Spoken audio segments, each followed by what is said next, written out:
ہر شام یہاں شام ویراں، باطل کے شکنجے میں ہے یہ جاں، انسان ہے کہ سہمے بیٹھے ہیں، خون خوار درندے ہے رقصاں۔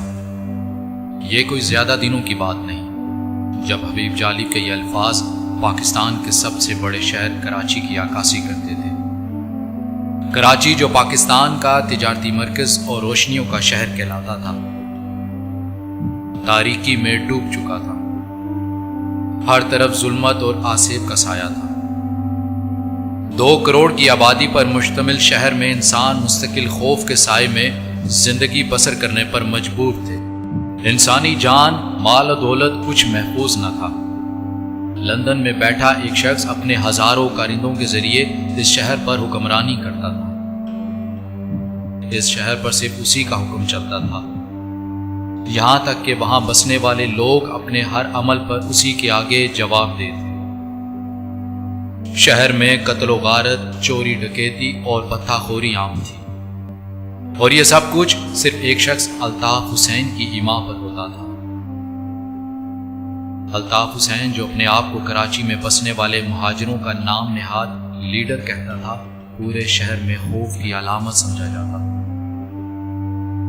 اسی شخص کے نام پر چلنے والی ایک سیاسی جماعت MQM نے پورے شہر کو اندھیر نگری بنا رکھا تھا۔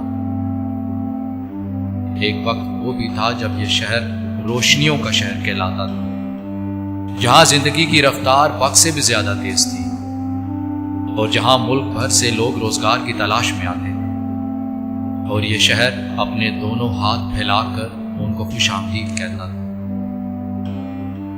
الطاف حسین کے اس شہر پر قابض ہونے کے بعد اس شہر کی ساری رونقیں ماند پڑ گئیں۔ زندگی اور روشنیوں کی جگہ ہر طرف خوف اور موت کے سائے منڈلانے لگے۔ ہر طرف لاشوں کے انبار تھے، بوری بند لاشیں اس شہر کی پہچان بن چکی تھیں، اور شہر کا کوئی تاجر پتہ خوری کی لعنت سے محفوظ نہ تھا۔ شہر کی یہ صورتحال دیکھ کر ملکی ادارے بہت پریشان تھے، کیونکہ قیمتی انسانی جانوں کے ضیاع کے علاوہ شہر کی معاشی سرگرمیاں بھی ماند پڑ چکی تھیں۔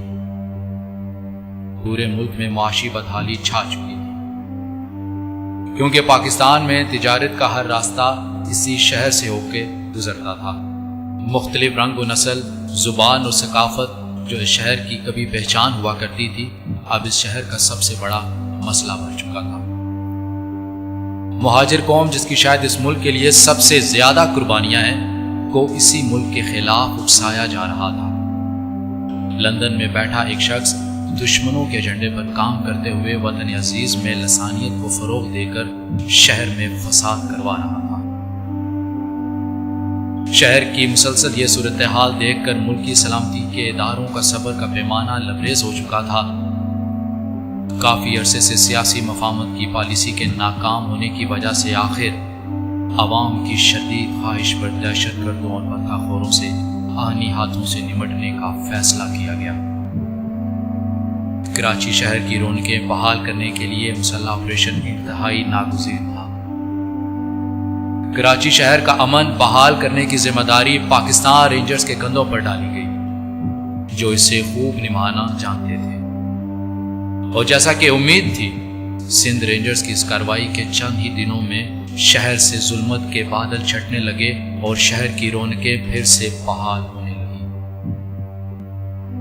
شہر میں تجارتی سرگرمیاں پھر زور پکڑنے لگیں، اور کراچی کا تاجر پھر سے خوشحال ہونے لگا۔ کراچی کے شہریوں نے اس پر سکھ کا سانس لیا اور ملکی اداروں کا شکریہ ادا کیا۔ الطاف حسین کے کئی کارندوں کو گرفتار کیا گیا اور شہر کو الطاف حسین کے خوف سے آزاد کروا دیا گیا۔ الطاف حسین جو کبھی خوف کی علامت تھا، اب صرف نفرت کی علامت ہے۔ شہر کے کاروباری مراکز نہ صرف پھر سے آباد ہیں، بلکہ ماضی کے مقابلے میں کئی گنا زیادہ فعال ہیں۔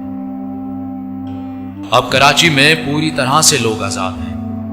وہ مکمل آزادی کے ساتھ اپنی زندگی، کاروبار اور سیاست کے فیصلے کر سکتے ہیں، جس کی اعلیٰ مثال حالیہ الیکشن ہے، جہاں بغیر کسی خوف کے شہریوں نے مکمل آزادی اور خود مختاری کے ساتھ اپنے امیدواروں کا انتخاب کیا۔ کراچی میں جس طرح اب قومی تہواروں پر جس طرح جشن منایا جاتا ہے، وہ اس بات کی واضح دلیل ہے کہ کراچی میں خوف اور وحشت زدہ آصف اب ماضی کا قصہ ہے۔ حالیہ ہونے والے الیکشن میں حکومتی جماعت تحریک انصاف نے کراچی سے بھاری اکثریت حاصل کی، جو کراچی کے شہریوں کی ظلم سے آزادی کی تڑپ اور محرومیوں سے نجات کی سوچ کی عکاسی کرتی ہے۔ اب حکمران جماعت پر بھاری ذمہ داری عائد ہوتی ہے کہ وہ پاکستان کے سب سے بڑے شہر کے باسیوں کے دکھوں کا مداوع اور ان کی محرومیوں کا ازالہ کرے، کیونکہ خوشحال کراچی ہی خوشحال پاکستان کی ضمانت